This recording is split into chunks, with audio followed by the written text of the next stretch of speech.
Welcome, स्वागत आहे सर्वांचं. मी मयूर कुस्तुरे. भारतीय संविधान. तर भारतीय संविधान म्हणजे काय, भारतीय संविधान कसं तयार झाले, भारतीय संविधान नक्की कशासाठी आहे, त्याचा नक्की उपयोग काय आहे आपल्याला, या सर्व गोष्टींचा माहिती आपण या व्हिडिओ मधून बघणार आहोत. त्यामुळं हा जो विषय आहे भारतीय संविधान, हा आज आपल्याला 5वीच्या मुलांपासून ते MPSC UPSCच्या मुलांपर्यंत हा महत्त्वाचा विषय प्रत्येक ठिकाणी असतो. आणि आज भारतीय नागरिक आपण आहोत, त्याच्यामुळे आपल्याला भारताचे जे संविधान आहे त्याच्याबद्दल माहिती असणं ॲज अ नागरिक म्हणून पण फार महत्त्वाचं आहे. त्यामुळे भारतीय संविधानाबद्दल फार डिटेलमध्ये आपण यामध्ये बघणार आहोत. त्याच्यामध्ये आपण बघणार आहोत की what is the constitution of any way. तर आपलं भारतीय संविधान नक्की म्हणजे नक्की काय आहे, संविधान या शब्दांचा अर्थ काय होतो, what do we need constitution, why do we need constitution, आपल्याला संविधानाची गरज का आहे, the history of the constitution of the India, भारतीय संविधानाचा इतिहास काय आहे, म्हणजे कधी तयार झालं, किती वर्षापूर्वी तयार झालं, the framing of the constitution of the India, हे जे संविधान आहे ते कोणी तयार केलं, कशासाठी तयार केलं, कधी तयार झालं, the preamble of the constitution of India. तर हे प्रेम्बल म्हणजे काय, प्रेम्बलचा अर्थ काय, हे शब्द बऱ्याच जणांना नवीन वाटत असतील, पण नक्कीच या व्हिडिओमधून तुम्हाला ह्या शब्द सगळ्यांचा अर्थ क्लिअर होणार आहे. What is the constitution of the India, म्हणजे सर्व इंडियाचं कॉन्स्टिट्यूशन म्हणजे नेमकं काय आणि याचे मेन कॅरेक्टरिस्टिक्स काय आहेत. तर आपल्या फोटोमध्ये दिसतंय की हे नरेंद्र मोदी जे आहेत भारतीय पंतप्रधान, हे या ठिकाणी जे हे पाहतायत, हे शोकेसमध्ये प्रोटेक्टिव्ह केसमध्ये ठेवलेलं हे पुस्तक आहे. हे आपल्या इंडियाचं पहिलं बुक आहे जे लिहिलं, first book of the constitution of India. आज बाजारामध्ये जरी आपण हे आणलं पुस्तक तर ते आपल्याला कॉपी भेटणार आहे, but this is the original book. हे आपलं एकदम ओरिजिनल बुक आहे आपलं भारतीय संविधानाचं, की जे आज न्यू दिल्लीच्या पार्लमेंट लायब्ररी बिल्डिंगमध्ये आहे. ओके, तर हे कसं आहे, कधी कसं दिलं आहे, सगळ्या डिटेल्स आपण पाहूया. तर सुरू करूया आपण. धन्यवाद. So what is the constitution anyway. तर कॉन्स्टिट्यूशन म्हणजे संविधानाची जर एक व्याख्या, एक डेफिनेशन आपण इंग्लिशमध्ये बघितलं तर त्याचा अर्थ असा होतो, the set of the political principle by which a state or organisation is govern. म्हणजे काय, नियमांचा असा संच, की असे नियम असतात एखाद्या संस्थेमध्ये, एखाद्या ऑफिसमध्ये, एखाद्या गावामध्ये, एखाद्या देशामध्ये, की त्या नियमांवर ते ऑफिस, ते गाव, ती संस्था त्या ठिकाणी चालते. फॉर एक्झाम्पल फुटबॉलमध्ये आपण बघतो की रेफरी असतात आणि ते रेफरी काही नियम त्या ठिकाणी अप्लाय करतात, त्याच्यामुळेच हा फुटबॉल खेळ व्यवस्थित चालतो. आणि आपल्याला हे नियम क्रिकेट, फुटबॉल, कबड्डी सगळ्याच खेळांमध्ये आज नियम असतात. आणि जर हे नियम नसले असते तर हे खेळ खेळणं शक्य झालं नसतं किंवा ते व्यवस्थित पार पाडले नसते. सो थोडक्यात असं आपण म्हणूया की जे महत्त्वाचे काही नियम आहेत, ते नियम जर आपण पाळले तरच त्या ठिकाणी एखादी संस्था, एखादा देश, एखादं ऑफिस त्या ठिकाणी चालू शकतं. सो कॉन्स्टिट्यूशन म्हणजे काय, तर आपल्या इकडे थोडक्यात जे गव्हर्नमेंट, कॉन्स्टिट्यूशनल गव्हर्नमेंट म्हणजे आपलं भारतीय संविधान, भारताचं जे काही संविधान आहे किंवा भारतामध्ये जे सरकार आहे ते संपूर्ण संविधानावर चालतं. आणि या भारतीय गव्हर्नमेंटचे जे प्रमुख 3 पार्ट आहेत, 3 अवयव, त्याच्यामध्ये पहिलं आहे लेजिस्लेशन. लेजिस्लेशनला असं म्हणतो the people makes the law. मग या ठिकाणी हे आपलं लेजिस्लेशन, याला आपण संसद असं पण बोलतो. या संसदमध्येच हे जे काही नियम आहेत, हे जे लॉ आहेत, हे तयार केले जातात किंवा त्यांच्यामध्ये बदल केला जातो. याला आपण बोलतो विधायक आहे हिंदीमध्ये, तर इंग्लिशमध्ये बोलतो लेजिस्लेचर. लेजिस्लेचर असं ठिकाणी, या ठिकाणी आपल्या भारताचे कायदे, नवीन कायदे तयार केले जातात, जुने कायदे दुरुस्त केले जातात. दुसरं जे आपलं अंग आहे ते आहे ज्युडिशरी. त्याला आपण म्हणतो न्यायपालिका, ज्या ठिकाणी आपलं जे सुप्रीम कोर्ट आहे, हाय कोर्ट आहे, याला आपण न्यायपालिका म्हणतो. आणि थर्ड आहेत एक्झिक्युटिव्ह म्हणजेच काय, की जे नियम जे तयार केलेले आहेत ते अप्लाय करतात. ते अप्लाय करण्याचं काम एक्झिक्युटिव्ह यांचं आहे. हे जे सर्व अधिकारी आहेत, जे शासकीय अधिकारी आहेत, त्यांना आपण एक्झिक्युटिव्ह असं बोलू शकतो. जे विधायक आहेत म्हणजे आमदार, खासदार आहेत, की जे नियम तयार करण्यामध्ये मदत करतात, त्यांना लेजिस्लेचर मध्ये आपण बोलतो. तर हे भारतीय संविधानाचे 3 प्रमुख अंग आहेत. यांचा म्हणजे हे 3 अवयव सुद्धा तुम्हाला क्लिअर होतील थोड्या वेळानंतर. तर सुरुवात करूया आपण. तर जर आपण हिस्ट्री बघितली, आपल्या कॉन्स्टिट्यूशन ऑफ इंडियाची हिस्ट्री आपण बघितली, तर आपण खूप मागे जाऊया. त्याच्यामध्ये भारतीय इतिहास जो आहे, जगातली सगळ्यात प्राचीन संस्कृतीपैकी एक संस्कृती, भारतीय संस्कृती, त्याच्यामध्ये आपण बघितलं हरप्पा संस्कृती, तर वर्ल्ड फेमस जे आहे त्याला इंडस व्हॅली सिव्हिलायझेशन पण म्हणतो आपण. जवळजवळ 3300 ते 1300 BC. BC म्हणजे बिफोर ख्रिस्त, म्हणजे येशू ख्रिस्त यांच्या जन्माच्या अगोदर. येशू ख्रिस्त यांचा जन्म होऊन आता 2020 वर्ष झालेले आहेत. 2021 आता चालू आहे. सो त्याच्या अगोदर 3300 वर्ष, 1300 वर्ष पूर्वी त्यावेळेस भारतामध्ये इंडस व्हॅली सिव्हिलायझेशन, त्या इंडस व्हॅली सिव्हिलायझेशन मध्ये ज्यावेळेस उत्खनन केलं गेलं, त्याच्यामध्ये आपल्याला शिवपशुपती यांची सील म्हणजे जे काही डॉक्युमेंट असतात, महत्वाची कागदपत्रे असतात, त्याच्यावरती आपण शिक्के देतो, त्यासाठी स्वस्तिका सील्स, हे स्वस्तिक सील्स आणि शिवपशुपती सील्स, तर त्या उत्खननामधून सापडलेले आहेत. म्हणजे याचे पुरावे आहेत की त्या काळामध्ये सुद्धा एक प्रकारे एक गव्हर्नमेंट होतं त्या ठिकाणी सुद्धा, जे काही संविधानांवर, नियमांवर चालायचं. हा पुरावा या ठिकाणी सापडलेला आहे. नेक्स्ट बघूया आपण की या ठिकाणी हा पिलर दिसतो आपल्याला, the great king Ashok Maurya, म्हणजे चंद्रगुप्त मौर्य यांचा जो नातू आहे या ठिकाणी, द किंग अशोका यांच्या काळात सुद्धा त्यांनी त्यांच्या जे पिलर्स आहेत त्या ठिकाणी पिलर तयार केले गेले त्यांच्या काळात, आणि त्याच्यावरती पूर्ण संविधान लिहिलेलं आहे. हे संविधान त्यांच्या काळात वापरलेलं जायचं, आणि संविधानाचे पिलर आज या ठिकाणी उपलब्ध आहेत. त्या ठिकाणी त्याला आपण एडिक्ट्स ऑफ अशोका असं बोलतोय, पिलर वरती जे काय लिहिलेलं आहे ते. तर याचा अर्थ त्या काळामध्ये सुद्धा जे राज्य चालवलं जायचं ते सुद्धा काही नियमांवर चालवलं जायचं, त्याला सुद्धा आपण संविधान म्हणू शकतो.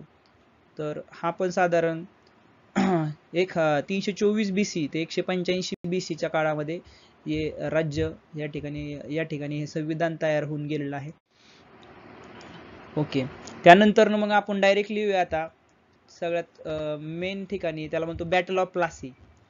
हे असं एक युद्ध आहे की याच युद्धामुळं जे इंग्रजांची सत्ता भारतामध्ये फिक्स झालेली आहे. म्हणजे अगोदर इंग्रज एक व्यापारी म्हणून भारतामध्ये आले होते, त्यासाठी त्यांची एक कंपनी होती, त्याचं नाव होतं ईस्ट इंडिया कंपनी.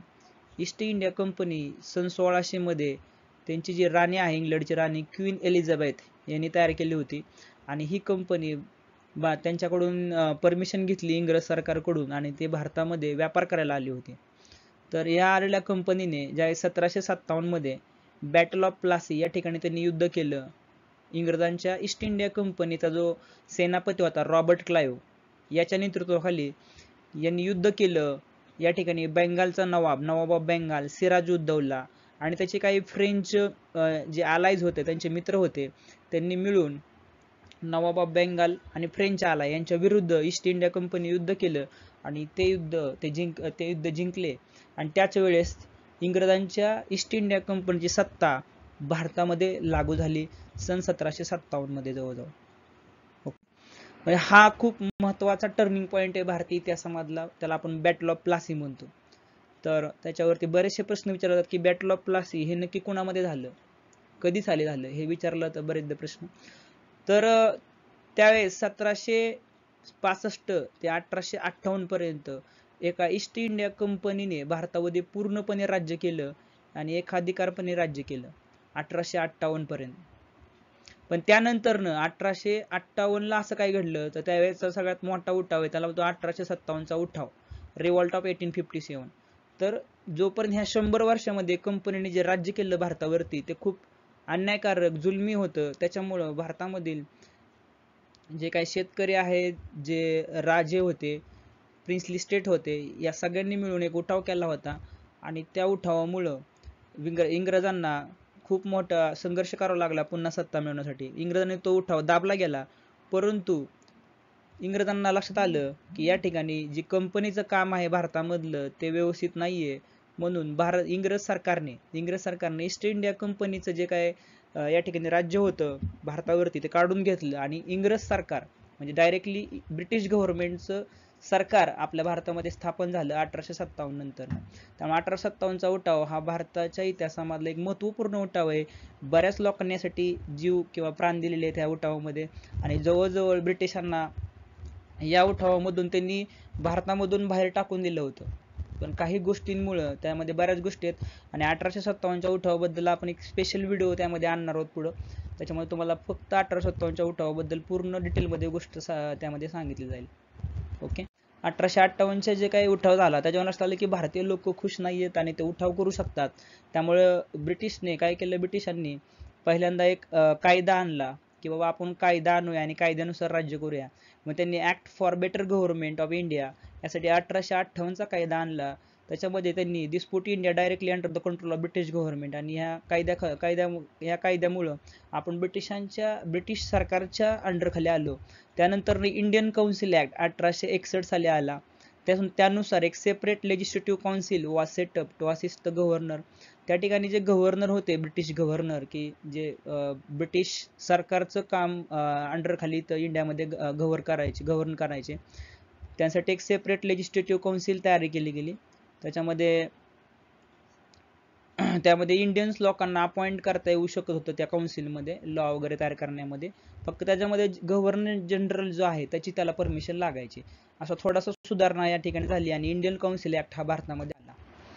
त्यानंतर इंडियन काउन्सिल ऍक्ट 1892 याच्यामध्ये पण हा नवीन ऍक्ट आला. त्याच्यामध्ये इंडियन लोकांची डिमांड्स वाढल्या. त्यानुसार त्यांनी द साईज आहे एक्झिक्युटिव्ह आणि लेजिस्लेटिव्ह काउन्सिल्स वर इन्क्रीज्ड. त्याच्यामध्ये थोडी साईज वाढवली आणि अजून काही भारतीय लोकांना त्याच्यामध्ये सामील करता जाऊ शकतं असं त्यांनी नवीन कायदा आणला. More Indians were appointed this council and the principle of election was introduced. आणि त्यांनी त्या ठिकाणी इलेक्शन पद्धत चालू केली इंग्रजांनी. त्याच्यामध्ये इलेक्शन माध्यमातून भारतीयांना त्या काउन्सिलमध्ये घेतलं जाऊ लागलं. नेक्स्ट पुढे आली असाच हा कायदा दर 10-20 वर्षांनी या ठिकाणी हे कायदे यायचे. इंडियन काउन्सिल ऍक्ट 1909 असे 4 ते 5 हे फक्त कायदे आहेत महत्वाचे. मग हा पुढचा जो कायदा त्याच्यामध्ये this acts increase the size of the council again. अजून पुन्हा एकदा जे काही लोकांची संख्या आहे सहभाग घेण्याची, इंडियन लोक आहे, त्यामध्ये वाढवली गेली. त्याचबरोबर he give the legislative council the power to discuss the certain matter to act the questions. आणि याच्यामध्ये पॉवर दिली गेली की जे काही मेंबर्स आहेत ते सरकारला प्रश्न विचारू शकतात, अशी पहिल्यांदा पॉवर दिली गेली. आणि जास्तीत जास्त लोकांना या ठिकाणी निवडून देता येऊ शकत होतं. असा हा पुढचा 1909चा कायदा आला. त्यानंतर नेक्स्ट जो कायदा आला त्याला आपण बोलतो गव्हर्नमेंट ऑफ इंडिया ऍक्ट 1919. या साली यानुसार भारतामध्ये डायरची म्हणजे 2 गव्हर्नमेंट लागू शकतात, की एकामध्ये एक गव्हर्नमेंट, खालचं जे मेन गव्हर्नमेंट आहे ते इंडियन लोक बघणार आणि वरचं गव्हर्नमेंट जे आहे ते ब्रिटिश गव्हर्नमेंट बघू शकतं असं सांगितलं गेलं. So elected Indians were give charge of some area, म्हणजे जे ठिकाणी निवडणुकांमधून जिंकलेले जे इंडियन लोक आहेत त्यांना काही भागाचा जो चार्ज आहे तो डायरेक्ट दिला जाऊ शकत होता. त्यामध्ये इंडस्ट्री असेल, एज्युकेशन असेल, या भागात ते बघू शकत होते सगळं कामकाज. ओके. त्यानंतर जो महत्वाचा कायदा आला तो आला गव्हर्नमेंट ऑफ इंडिया ऍक्ट 1935. तर ह्याच्यामध्ये सुद्धा ॲटोनॉमी देण्याचं ठरवलं गेलं, जेणेकरून भारतीय लोक भारताचा जो भाग आहे त्याच्यामध्ये पूर्णपणे सगळं गव्हर्नमेंट कामकाज बघू शकतात, फक्त ते ब्रिटिशांच्या अंडरखाली. The responsible government at the province with elected Indian charge of administration and responsible to the elected legislature, federal government was proposed. Federal government एक प्रपोज केलं गेलं, म्हणजे सगळं इंग्रजांच्या अंडरखालीच होणार, फक्त सगळं कामकाज इंडियन लोक बघणार, अशा प्रकारचा कायदा होता. त्यानंतर इंडियन इंडिपेंडन्स ऍक्ट 1947 हा सगळ्यात शेवटचा कायदा होता. सो ब्रिटिश गव्हर्नमेंट या कायद्यानुसार त्यांनी काय केलं, give control to the government of India to dominate India and Pakistan. तर त्यांनी ह्या दोन्ही इंडिया आणि पाकिस्तान या दोघांनाही ह्या कायद्याअंतर्गत स्वातंत्र्य दिलं. परंतु ह्या दोन्ही देशांचं जे काही कॉन्स्टिट्यूशन आहे ते कॉन्स्टिट्यूशन अजूनपर्यंत तयार नव्हतं. आपल्या भारताचं संविधान त्यावेळेस तयार नव्हते, कुठलेही नियम तयार नव्हते.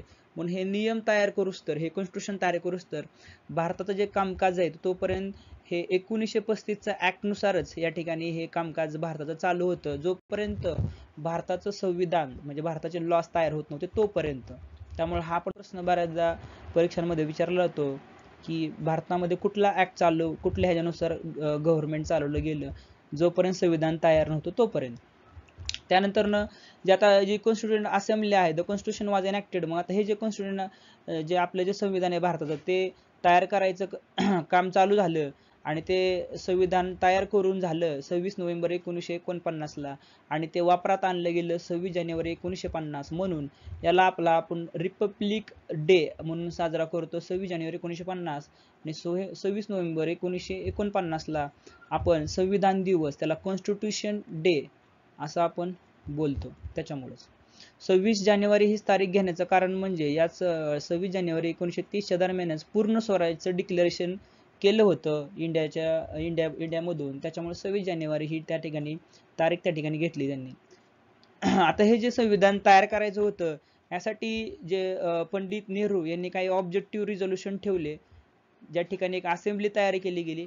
अशा लोकांचा सगळ्या इंडियाच्या सर्व भागांमधून जे काही लीडर्स आहेत त्यांना एकत्र केले गेले आणि त्यांची असेंब्ली तयार केली गेली आणि त्यांच्या पुढे काही ऑब्जेक्टिव्ह रिझोल्युशन ठेवले गेले जवाहरलाल नेहरू यांनी. 17 डिसेंबर 1946 साली त्यांनी हे रिझोल्युशन दिलं आणि ते डायरेक्टली अडॉप्ट केलं गेलं 22 जानेवारी 1947 रोजी आणि त्यानुसार आपण ह्याला असं म्हणतो. तर हे या ठिकाणी दिसते फोटोमध्ये आपल्याला पंडित जवाहरलाल नेहरू रिझोल्युशन देत असताना त्या गव्हर्नमेंट कसं तयार करता येईल त्याच्याबद्दल बोललं गेलं.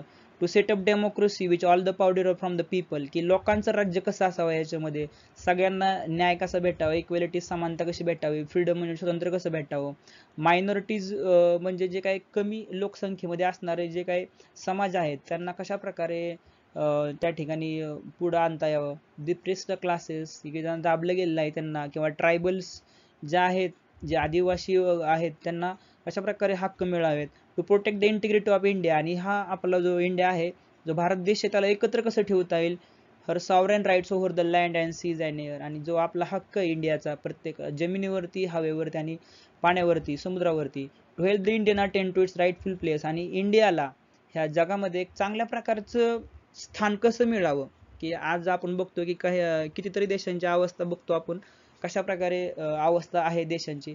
तर ह्या वातावरणामध्ये इंडियाला कशा प्रकारे स्थान मिळवावं लागेल, इंडिया कसा असला पाहिजे, हे ठरवण्याचं काम या ऑब्जेक्टिव्ह मध्ये दिलं गेलं.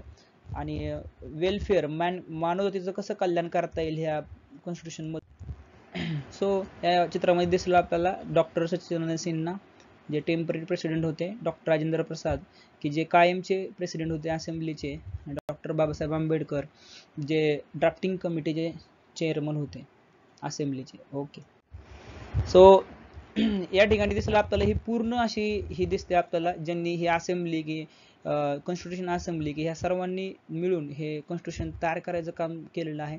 त्याच्यामध्ये 385 मेंबर होते, त्याच्यामध्ये 292 मेंबर्स इलेक्शन केलं गेलं किंवा त्यांना एक त्यांचं मतदानामधून निवड झाली होती.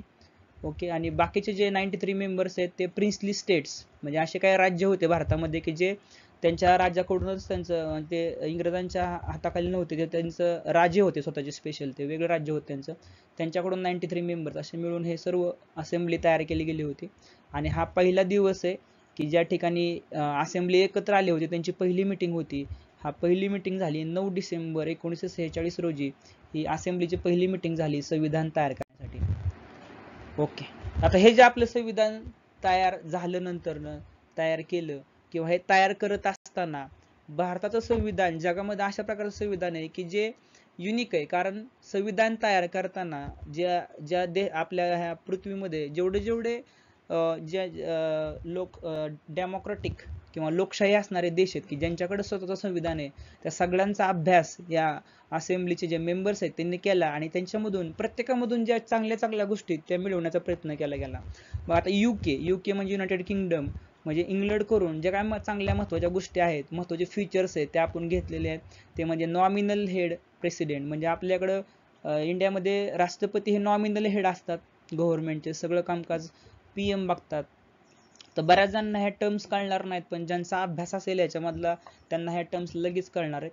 So cabinet system of the ministers, जे काय आपल्याकडे मंत्रिमंडळ असतं ते सिस्टीम आपण इंग्लंडकडनं घेतले. पोस्ट ऑफ PM हे पण UK कडनं घेतले. पार्लमेंटरी टाईप ऑफ गव्हर्नमेंट हे पण UK कडनं घेतले, संसद किंवा बाय कॅमेरल पार्लमेंट, म्हणजे त्यामध्ये लोकसभा राज्यसभा असे दोन आहेत आपल्याकडे. लोअर हाऊस मोर पॉवरफुल, आपल्याकडे पण जे लोअर हाऊस आहे ते मोर पॉवरफुल आहे Lok Sabha. Council of minister responsible to the lower house, provision of speaker in the Lok Sabha, ह्या सर्व गोष्टी आपण UK कडून घेतलेल्या आहेत. ओके, तर आणि सांगायचं एक म्हणजे की जगामधले प्रत्येक देशाचं जे काही लोकशाही असणारे देश आहे त्या प्रत्येकाचं संविधान हे वेगळं आहे, त्यामुळे ते त्याच्यामध्ये वेगवेगळेपणा आहे. पण ते जे काही बऱ्याचशा गोष्टी आपण UK कडनं घेतलेल्या आहेत, इंग्लंडकडनं घेतलेल्या आहेत, त्या ह्या महत्त्वाच्या गोष्टी आपण इंग्लंडकडून घेतलेल्या आहेत. त्यानंतर अमेरिकेकडून युनायटेड स्टेट ऑफ अमेरिका याच्याकडून आपण घेतलेले ब्रिटन कॉन्स्टिट्यूशन, अमेरिकेचं संविधान सुद्धा लिहिलेलं आहे. भारताचं संविधान हे जगातलं सगळ्यात बिगेस्ट लिहिलेलं संविधान आहे. अपॉइंटमेंट ऑफ व्हाईस प्रेसिडेंट हे आपण अमेरिकेकडनं सिस्टीम घेतलेले. फंडामेंटल राईट्स, मूलभूत हक्क हे आपण अमेरिकेकडनं घेतले. सुप्रीम कोर्ट ही जी सिस्टीम सुद्धा आपण अमेरिकेकडनं कन्सेप्ट घेतलेली आहे. Head of the state non as president हे पण आपण अमेरिकेकडनं घेतले. प्रोव्हिजन ऑफ द स्टेट्स अमेरिकेकडनं, आणि ज्युडिशियल रिव्ह्यू हे पण अमेरिकेकडनं. तर ब्रिटन कॉन्स्टिट्यूशन लिहिलेलं कॉन्स्टिट्यूशन आहे. अपॉइंटमेंट ऑफ व्हाईस प्रेसिडेंट, आपले जसं व्हाईस प्रेसिडेंट अपॉइंट करतो ही जी मेथड आहे ही आपण अमेरिकेकडनं घेतली आहे. मूलभूत अधिकार हे आपण पुढे बघणारच आहेत. सुप्रीम कोर्ट, जसं आपल्या इंडियाचं सुप्रीम कोर्ट दिल्लीमध्ये आहे तसं सुप्रीम कोर्ट किंवा हायकोर्ट अशी जी सिस्टीम आहे ते आपण USA कडनं घेतलेले. प्रेसिडेंट हे आपल्या प्रत्येक राज्याचे हेड असतात, हे पण हे जे काही सिस्टीम आहे हे पण आपण अमेरिकेकडनं घेतलेले. अशा प्रकारे, आणि जे राज्य आहेत आपल्या इंडियामध्ये वेगवेगळे राज्य आहेत, ह्या राज्यांचा मिळून आपला देश तयार होतो. अशा प्रकारे ही सिस्टीम आपण अमेरिकेकडनं घेतलेली आहे. ऑस्ट्रेलियाकडनं आपण घेतलेले कॉन्करंट लिस्ट, म्हणजे अशा काही लिस्ट काढलेल्या असतात की ज्याच्यामध्ये राज्य म्हणजे स्टेटचं काही अधिकार असतात, काही केंद्राचे असतात आणि काही सेंटरचे असतात, आणि काही लिस्ट असतात की तिथं दोघांचे पण एकत्र असतात, त्याला आपण कॉन्करंट लिस्ट बोलतो. त्यानंतर सेंटर स्टेट रिलेशनशिप, दोघांमधला जो संबंध आहे सेंटर आणि स्टेट मधला ते त्यांचं कशा प्रकारे रिलेशन असलं पाहिजे, ऑस्ट्रेलियाकडनं आपण शिकलेलं आहे, त्यांनी घेतलेले आहेत. लँग्वेज ऑफ द प्रेम्बल, जसं आपल्या प्रेम्बलची पण लँग्वेज आपण इंग्लिश हिंदी अशा प्रकारे ठेवलेले आहे, ते आपण ऑस्ट्रेलियाकडनं घेतलेले. फ्रॉम द USSR म्हणजे United state of Soviet Russia, आणि रशियाकडनं आपण फंडामेंटल ड्युटीज घेतलेल्या आहेत. आणि 5 year प्लॅन जो पंचवार्षिक योजना असते ती पण आपण रशियाकडनं घेतलेली आहे. त्यानंतरनं जर्मनीकडून घेतलेली आपण इमर्जन्सी. जसे इमर्जन्सी म्हणजे काय, अचानक काही संकट आलं देशावरती, आर्थिक संकट आलं, युद्ध झालं किंवा काही अशा मोठ्या घटना घडल्या, तर त्यावेळेस अचानक इमर्जन्सी लावली जाऊ शकते. तसं भारतामध्ये पॉलिटिकल इमर्जन्सी एकदा लागली होती इंदिरा गांधींच्या काळात, त्या पद्धतीची.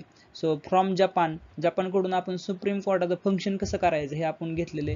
कॅनडाकडून आपण फेडरल सिस्टीम आणि रिस्युडरी पॉवर्स म्हणजे इतर काही पॉवर्स असतात त्याच्याबद्दल, आणि फेडरल सिस्टीम म्हणजे अशा प्रकारे अधिकार वाटले गेलेले आहेत आपल्या इंडियामध्ये प्रत्येक राज्यांना, अशा पद्धतीचं सिस्टीम आपण घेतलेलं. Directive principles of state policy म्हणजे जे काही महत्त्वाचे कर्तव्य सांगितलेले आहेत प्रत्येक राज्याला आपल्या इंडियामध्ये, ते आपण आयर्लंडमधनं घेतलेले आहेत. सो हे जे आपलं कॉन्स्टिट्यूशन ऑफ इंडिया आहे ते बनवायला जे काही असेंब्ली होती याला टोटल 2 वर्ष 11 महिने आणि 18 दिवस एवढा काळ गेलेत.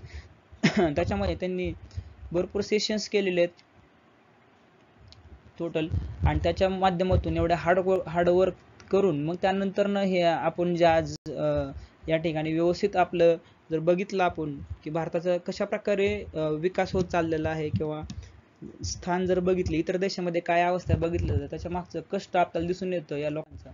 So in all the 284 members, सुरुवातीला 284 मेंबर्स जे आहेत ना त्यांनी पूर्णपणे जी काही कॉपी तयार झाली होती ओरिजिनल त्याच्यावर सह्या केल्या. त्याच्यानंतर परत 111 सेशन झाले 114 दिवसामध्ये, आणि परत 308 मेंबरनी पूर्ण ज्या फायनल 2 कॉपीज केल्या होत्या, एक इंग्लिश आणि हिंदी संविधानाची, त्याच्यावरती सह्या केल्या 24 जानेवारी 1950 ला.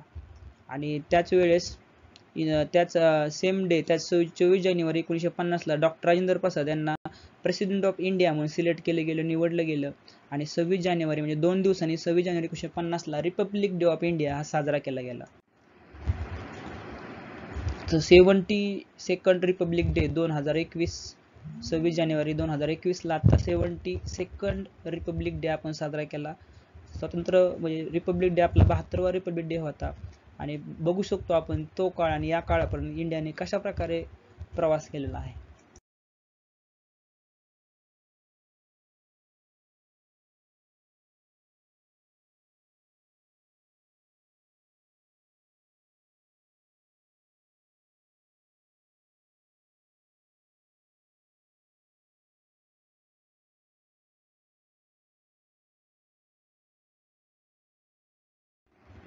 So the preamble to the constitution of India. आता हे प्रेम्बल म्हणजे काय, कॉन्स्टिट्यूशन सगळ्यांना समजलं असेल की जे काही नियम तयार केलेले आहेत असेंब्लीने एकत्र येऊन त्याला आपण कॉन्स्टिट्यूशन म्हणतो. तर प्रेम्बल म्हणजे काय, तर प्रेम्बल म्हणजे अशा प्रकारे हे जे आहे हे दिसतंय आपल्याला एक पेज आहे, आणि या पेजवरती दिलेलं आहे की we the people of India having solemnly resolve to the constitution of India into the sovereign socialist secular democratic republic to secure all the citizen justice social economic political liberty I thought expression belief worship equality. म्हणजे हे जे preamble आहे हे थोडक्यात ह्या संविधानामध्ये काय लिहिले गेले, संविधानाचे काय उद्देश आहेत, संविधान पूर्ण वाचायच्या अगोदर प्रेमबल जरी आपण एक पेज आहे तेवढं जर वाचलं तरी आपल्याला लक्षात येतं की आपल्या संविधानामध्ये आपल्या संविधानाचं उद्दिष्ट काय आहे हे आपल्याला थोडक्यात कळतं. एक शॉर्ट मध्ये आपल्याला पूर्ण संविधान याच्यामधून अनुभवास येतं. या सगळ्या गोष्टींचा जर शब्दात वापरले गेले त्याचा अर्थ आपल्याला माहिती असणं गरजेचं आहे. सो फार द प्रेमबल आतापर्यंत एकदाच अमेंडमेंट केलेले 1976 साली 42वी घटना दुरुस्ती झाली होती. अमेंडमेंट हे फार महत्वाची गोष्ट आहे. तर कारण सारखे आणि या भारताचं हे असं एक संविधान आहे की हे सारखं दुरुस्ती होऊन त्या सारखं चेंजेस करणं आवश्यक असतं, ते आवश्यक केला जातो. सो 42वी घटना दुरुस्तीमध्ये त्याच्यामध्ये नवीन शब्द टाकले गेले सोशलिझम, सेक्युलरिझम आणि इंटेग्रिटी. तर याच्यामधले जे महत्त्वाचे शब्द आहेत त्यामध्ये सॉव्हरेन, सॉव्हरेन म्हणजे आपण फ्री आहोत, इंडिया फ्री आहे आपलं स्वतःचं इंटरनल एक्सटर्नल पॉलिसी ठरवायला. म्हणजे आपण कुणाच्या दबावाखाली नाहीत की आपण कुणावर कसं वागलं पाहिजे, कुठल्या देशावर आपण कशा प्रकारे रिलेशन ठेवलं पाहिजे, आपण स्वतःची पॉलिसी तयार करू शकतो. जसं आपले अलिप्तवादी धोरण आपण स्वीकारलं होतं इंडियाने त्याप्रमाणे. सेक्युलर म्हणजे आपल्या इथं कुठलाही धर्म हा मुख्य नाहीये की आपल्या इथं सगळ्या धर्माचे आचरण आपण करू शकतो, कुठल्याही धर्माचं पॉलिटिक्स किंवा ह्याच्यामध्ये इफेक्ट नसला पाहिजे, अशा प्रकारे आपल्याकडे सेक्युलर वातावरण असते. सोशलिस्ट, सोशलिस्ट म्हणजे ज्या ठिकाणी कुठल्याही प्रकारचं एकाच माणसांकडे किंवा एखाद्या समाजाकडे किंवा एखाद्याच संस्थेकडे पूर्णपणे पॉवर आणि मनी कॉन्सन्ट्रेशन नाही झालं पाहिजे, त्याला बोलतो आपण सोशलिस्ट. डेमोक्रेटिक म्हणजे पूर्णपणे जे काय इथं जर राज्य आहे आपल्या इंडियामध्ये ते राज्य पूर्ण माणसांचं राज्य असं म्हणू शकतो, कारण आपण निवडून दिलेले लोक त्या ठिकाणी कामकाज बघतात. सो या ठिकाणी जो पूर्ण रूल आहे तो लोकांचा असला पाहिजे, तर आपण डेमोक्रेटिक बोलतो. Republic means no room for head rulers, म्हणजे इथं कुठल्याही प्रकारचे अनुवांशिकता किंवा हा ह्याचा मुलगा आहे, जसं राजांच्या काळात चालायचं की राजाचा मुलगाच राजा व्हायचा, दुसरं कोण राजा होऊ शकत नव्हतं. तसं या ठिकाणी कुठल्याही प्रकारची मोनार्ची म्हणजे एकाधिकारशाही किंवा राजेशाही या ठिकाणी चालत नाही, त्याला आपण बोलतो रिपब्लिक, प्रजासत्ताक असा याचा अर्थ होतो. या शब्दांचा अर्थ माहित असणं गरजेचं आहे. सो प्रेमबल जे तयार केलं गेलं होतं आणि जे आपलं संविधान तयार केलं गेलं होतं त्याचं डिझायनिंग, त्याचे नक्षीकाम हे पूर्णपणे जे आपले रिनोड पेंटर आहे त्याचं नाव आहे बेहोर सिन्हा यांच्याकडून हे तयार केलं गेलं होतं. त्याची कॉपी पण आपल्याला दिल्लीमध्ये पाहायला भेटू शकते. हे जे प्रेमबल आहे आपलं, प्रेमबलची मुख्य उद्दिष्ट काय, ह्याचा पर्पज काय, सो हे दाखवतं आपल्याला. प्रेमबल सांगतं आपल्याला, प्रेमबलवरून कळू शकतं की जे संविधान कुठून तयार केले गेले, ते कसं, त्याची ऑथॉरिटी काय आहे, ते किती महत्वाचं आहे. त्याचबरोबर संविधानाचं जे एस्टॅब्लिशमेंट केले, संविधान जे तयार केले गेले ते कशासाठी तयार केले गेले, त्याचं ते काय, त्याच्यामधून काय प्रमोट झालं पाहिजे, संविधानाचे जे नियम आपण लॉ तयार करतो त्याच्यामधून काय कसं बनलं पाहिजे, देशाचा कसा इफेक्ट झाला पाहिजे, ह्या सर्व गोष्टी ह्या नुसत्या प्रेमबलवरून एका पेजवरून आपल्या की जे न्यायमंडळ आहे, जे आपल्याकडं न्यायाधीश किंवा हायकोर्ट जे आहे ते वेगळं राहतं, त्याचा आणि सरकारचा काही संबंध राहत नाही. आणि जरी काय प्रॉब्लेम असेल तरी जे हे आहे हायकोर्ट आहे ते पूर्णपणे कंट्रोल या ठिकाणी ठेवू शकतं. चुकीच्या गोष्टी घडल्यानंतरनं तो पण निर्णय हायकोर्ट घेऊ शकतो. युनिटरी फ्युचर्स, आपल्याकडे सिंगल सिटिझनशिप आहे इंडियामध्ये, काही काही देशांमध्ये डबल सिटिझनशिप असते, आपल्याकडे सिंगल सिटिझनशिप आहे. सिंगल कॉन्स्टिट्यूशन आहे आपल्या इंडियाला. Power of union to override the state of matters, बऱ्याच ठिकाणी केंद्र सरकार हे राज्य सरकार म्हणजे राज्याच्या ज्या गोष्टी त्याच्यामध्ये पण हे करू शकतो, इंटरफेअर करू शकतो. During the emergency the same system become virtually unitary, इमर्जन्सीमध्ये राज्य सरकारचं पूर्णपणे कंट्रोल जातं आणि जे काही राष्ट्रपती राजवट आहे ते लागू होते इमर्जन्सीमध्ये. Integrated judiciary system, changes in the names of boundary of the state by the parliament. Yes, म्हणजे अशा बऱ्याचशा गोष्टीत की जे डायरेक्टली केंद्र सरकार कंट्रोल करू शकतं एखाद्या ठराविक कंडिशनमध्ये.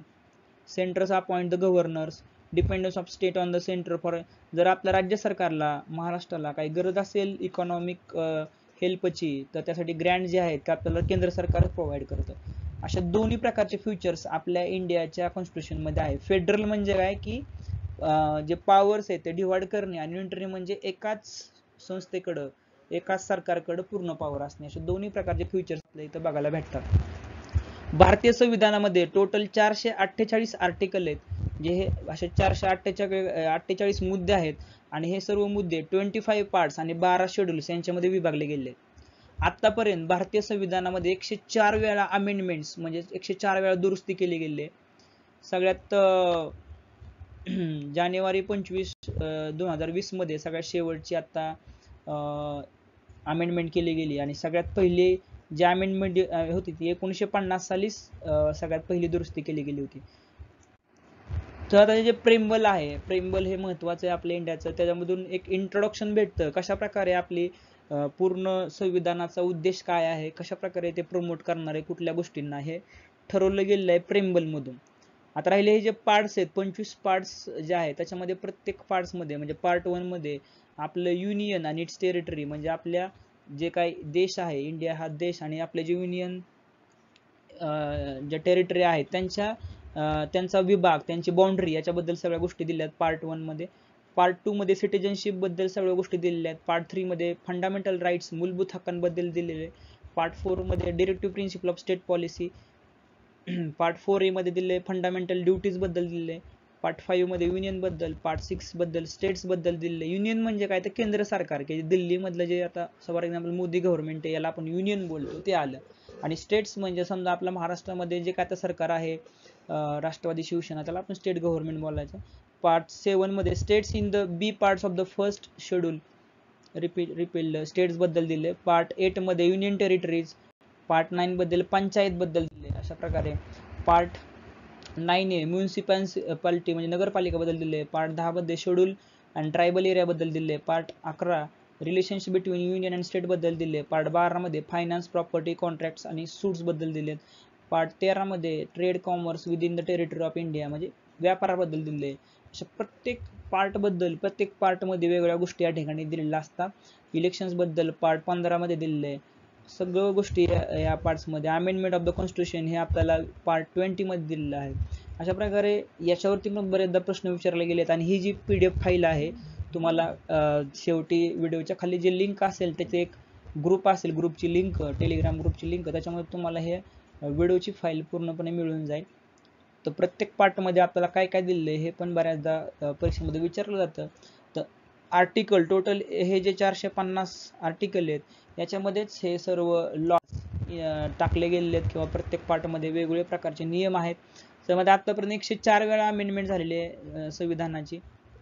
आणि संविधानामध्ये अमेंडमेंट करण्यासाठी जो नियम आहे किंवा दुरुस्ती करण्यासाठी जो नियम दिला गेला आहे तो पार्ट 20 मध्ये दिला आहे, आर्टिकल 368 मध्ये.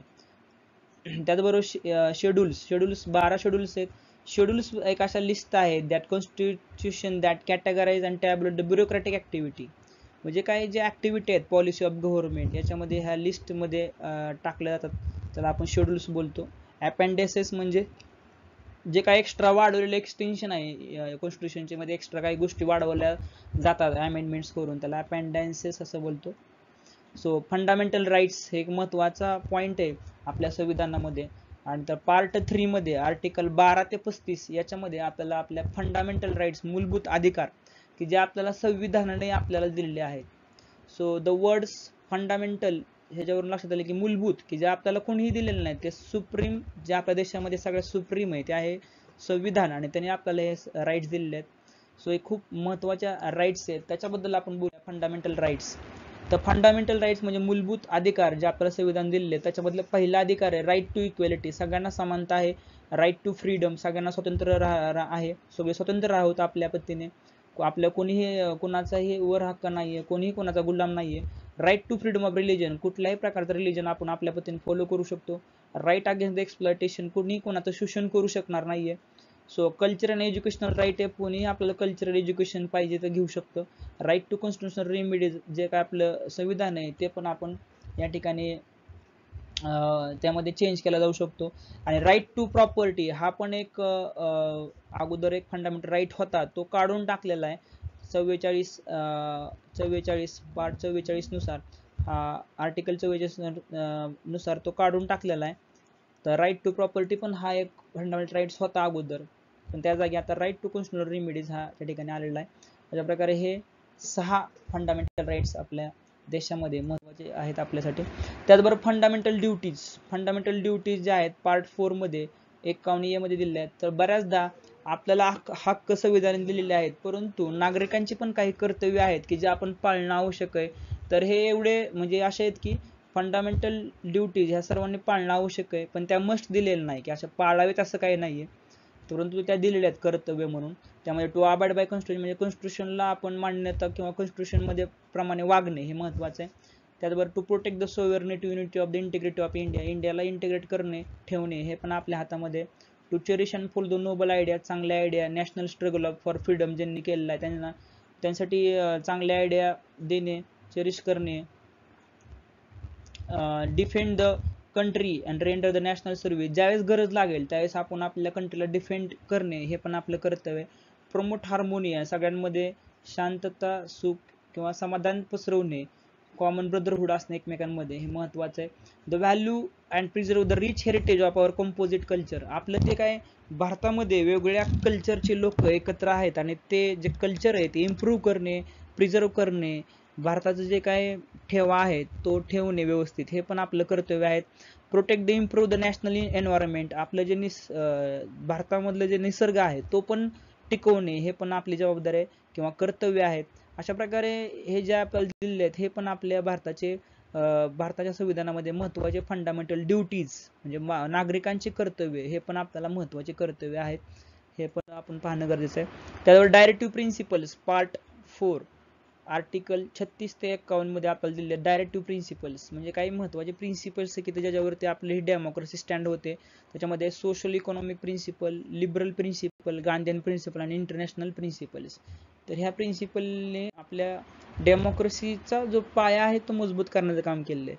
त्यानंतर आहे what is the constitution of the India, त्याच्यामध्ये आपण म्हणजे आता लक्षात आलं असेल सर्वांना की आता अशा प्रकारे भारताचं संविधान हे सगळ्यात सुप्रीम आहे आणि या संविधानाच्या अंतर्गत त्याच्यामध्ये जे गव्हर्नमेंट चालू राहतं इंडियामध्ये, त्या गव्हर्नमेंटमध्ये तीन महत्वाचे अंग जे आहे गव्हर्नमेंट ते आहे लेजिस्लेटिव्ह की जे काय करतात कायदे तयार करतात. म्हणजे ह्याच्यामध्ये आले आपले खासदार की जे या ठिकाणी दोन आले संसदमध्ये, लोकसभा आणि राज्यसभा.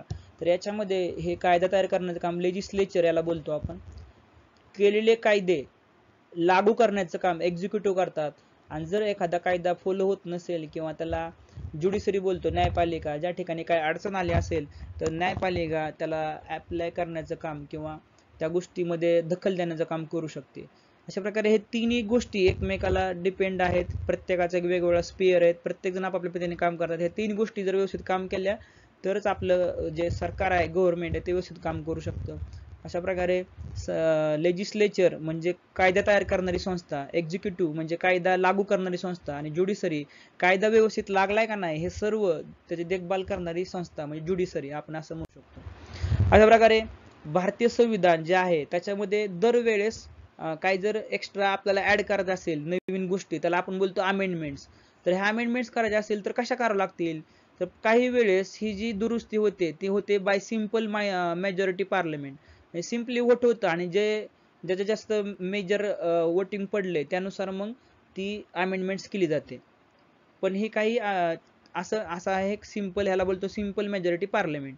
परंतु काही वेळेस बाय स्पेशल मेजॉरिटी पार्लमेंट घेतलं जाते, त्याच्यामध्ये जे वोटिंग होतं त्याच्यामध्ये साधारण टू थर्ड वोटिंग तरी त्या गोष्टीला जर पडलं तरच त्या ठिकाणी ते अमेंडमेंट त्या ठिकाणी संविधानामध्ये केली जाते. आणि काही वेळेस मात्र special majority of parliament and ratification, मग रेटिफिकेशन पण बघितलं जातं म्हणजे जे पार्लमेंट आहे पार्लमेंट मधले जे काय आहेत लोक त्यांचं जे टू थर्ड ते तर बघितलं जातं. त्याचबरोबर राज्यसभा म्हणजे जे काय स्टेट म्हणजे राज्यांचे पण काय जे काय हे आहेत लेजिस्लेचर आहे त्यांच्याकडून सुद्धा त्या ठिकाणी मतदान घेतलं जातं आणि त्यांच्या सगळ्यांमधून टू थर्डचं प्रमाण बघून अशा प्रकारे special majority parliament and ratification मधून काही गोष्टींसाठी अशा पद्धतीचं पण अमेंडमेंट केली जाते. सो अमेंडमेंट तीन प्रकारे केली जाते. अमेंडमेंट म्हणजे दुरुस्ती संविधानामध्ये, एक तर डायरेक्टली सिंपल मेजॉरिटी ज्याच्यामध्ये डायरेक्टली कुणाला वोट जास्त आहे त्या म्हणजे वोटिंग जास्त पडलं की डायरेक्टली होतं काही कंडिशनमध्ये. काही कंडिशनला स्पेशल मेजॉरिटी घेतली जाते, टू थर्ड बघितलं जातं. टू थर्ड मतदान म्हणजे समजा आपला हा सर्कल आहे तर याच्यामध्ये आपण 3 पार्ट केले तर हे 3 पार्ट मग त्यापैकी 2 पार्ट जर एवढं मतदान पडलं तर ते म्हणायचं तो मेजॉरिटीमध्ये आहे स्पेशल मेजॉरिटी. रेटिफिकेशन म्हटलं की परत राज्यांचे जे काही प्रत्येक राज्याचे पण काही लोक असतात त्यांच्या लेजिस्लेचरमध्ये, त्यांच्याकडून पण हे मतदान घेतलं जातं, त्यावेळेस स्पेशल होतं. देन बघूया आपण चेक्स अँड बॅलन्सेस. म्हणजे आता एवढं सगळं हे सरकार चालत असताना जर सरकार चुकीचं चाललं गेलं किंवा सरकारला दंड कोण देणार आहे का, किंवा हे सगळं कॉन्स्टिट्यूशनच्या आधारावरती सरकार चालतं, पण जर समजा या ठिकाणी कंट्रोल कोण कोणावर ठेवणार, तर आपल्या भारताच्या संविधानामध्ये ही पण सोय केली गेली आहे की आपल्या इंडियाचं सुप्रीम कोर्ट हे सगळ्यात सुप्रीम आहे आणि ते कुणालाही खाली घेऊ शकतं आणि कुणालाही दंड ठेवू शकतो. त्यामध्ये मग कुठलाही पदावरचा माणूस असला तरी त्याच्या विरुद्ध जर सगळे पुरावे उपलब्ध झाले तर त्या ठिकाणी प्रत्येकाला हा दंड होऊ शकतो. आणि इलेक्शन कमिशन हे असं कमिशन आहे की याच्यावर कुठल्याही सरकार म्हणजे ज्या संस्था आहेत, पार्ट्या आहेत, पॉलिटिकल पार्टीज आहेत, त्यांचा कोणाचाही याच्यावरती प्रभाव नसतो. हे दोन महत्त्वाचे बेड रॉक आहेत इंडियन डेमोक्रेसीमधले. तर त्याचबरोबर काही वाद झाला असेल किंवा आपल्याला जे गव्हर्नमेंट आहे, स्टेट गव्हर्नमेंट असेल, केंद्र सरकार असेल, यांच्या विरुद्ध पण आपण या ठिकाणी यांच्या विरुद्ध केस दाखल करू शकतो आपण सुप्रीम कोर्टामध्ये. अशी पॉवर आपल्याला या ठिकाणी दिलेली आहे. याला बोलतो इंडियन सुप्रीम कोर्ट आणि इलेक्शन कमिशन आहे. त्यामुळे हे दोन भारताचे दोन्ही बेड रॉक किंवा महत्त्वाचे अंग. तर अशी मला आशा आहे आणि इथून पुढे आपण वेगवेगळ्या विषयावरचे हे असे व्हिडिओ आपण घेऊन येतोय.